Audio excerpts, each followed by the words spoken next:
जानना उसकी सत्ता है।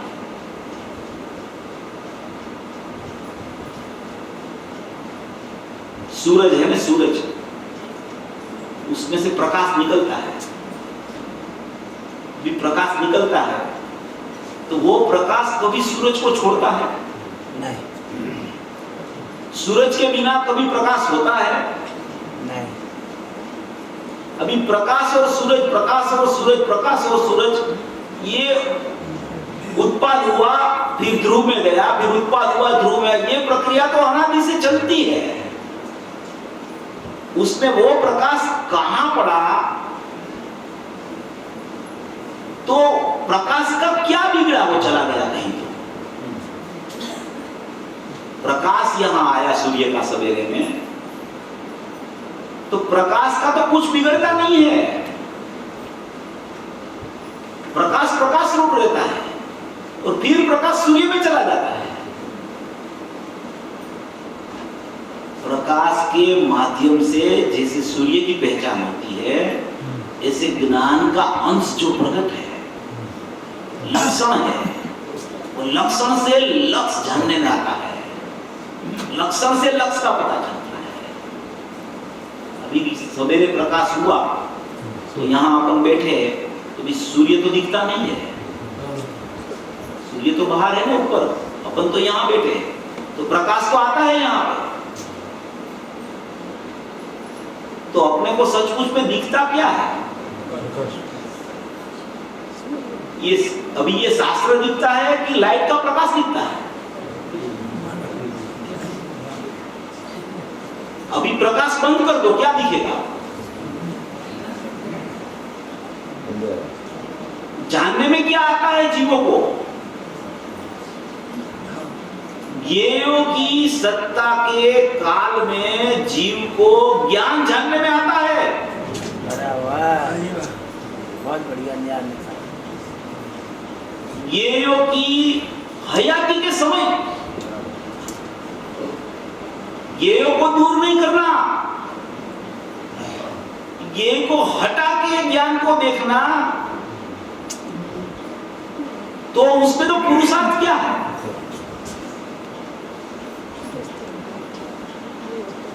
प्रत्येक जीव को ज्ञान ही जानने में आता है और कुछ जानने में आता ही नहीं।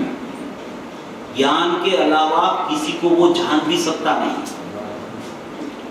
कोई पदार्थ को जानना हो तो ज्ञान से ही ख्याल में आता है, और कोई जीव को कुछ आज तक जानने में आया नहीं, और जानने में कुछ आने वाला भी नहीं है अनंत काल तक, क्योंकि वो ज्ञान स्वरूप आत्मा है, आत्मा ज्ञान स्वरूप है। तो ज्ञान ही जानने में आता है सबको, और वो ज्ञान में ज्ञायक मौजूद है। तो अनुभूति स्वरूप भगवान आत्मा सब बाल गोपाल सबको जानने में आ रहा है, सबको जानने में आ रहा है, सबको जानने में आ रहा है।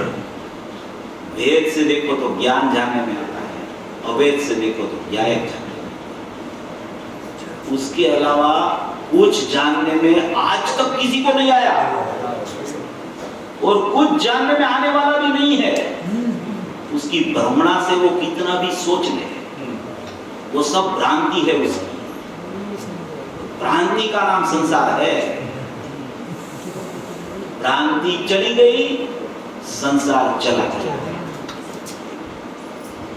सम्यक दर्शन हुआ तो समझो कि वो सिद्ध हुआ। ज्ञान पकड़ में आया तो समझ लो कि ज्ञायक हो गया। ऐसी ये ज्ञान की महिमा है। जितने ज्ञानी होते हैं ना, वो ये लक्षण लक्ष्य को एक साथ देख के ज्ञानी हो जाते हैं। वो लक्षण है ना, वो द्वार है अंदर जाने का, वो मुख है ज्ञायक को पकड़ने का। वहां से ही ज्ञायक ख्याल में आ जाता है। ऐसा ये ज्ञान का स्वरूप है, ऐसा ये ज्ञान का स्वभाव है। ऐसा ज्ञान सबके पास अभी मौजूद है। किसी के पास ये ज्ञान नहीं है ऐसा नहीं है। ज्ञायक तो है ही, मगर ज्ञायक तो अभी अव्यक्त है, दिखता नहीं है, वेदन रूप नहीं है, पता नहीं चलता है, मगर मगर ऐसी सोच चलावे तो ज्ञान तो पकड़ में आ जाता है उसका। और वो ज्ञान पकड़ में आता है तो वो बेलश्री बोलती है ना, धर्मदास सुनत में भी लिखा है, उसकी दूरिये चला जा तो गायक उधर ही है। क्या बात, उधर ही है गायक, बराबर। उससे दूर जा ही नहीं सकता गायक। इसको बोलते हैं सामान्य ज्ञान का आविर्भाव और ज्ञान का तिरोभाव। जानने में क्या आता है? प्रकाश जानने में आता है कि शास्त्र जानने में? प्रकाश।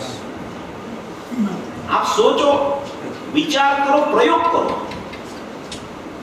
खाली सुन के धारणा की पेटी में उसको बंद कर दो, वो काम नहीं है। यहाँ पे धारणा की पेटी में भी जो बंद है ना, वो पेटी भी खोलो एक बार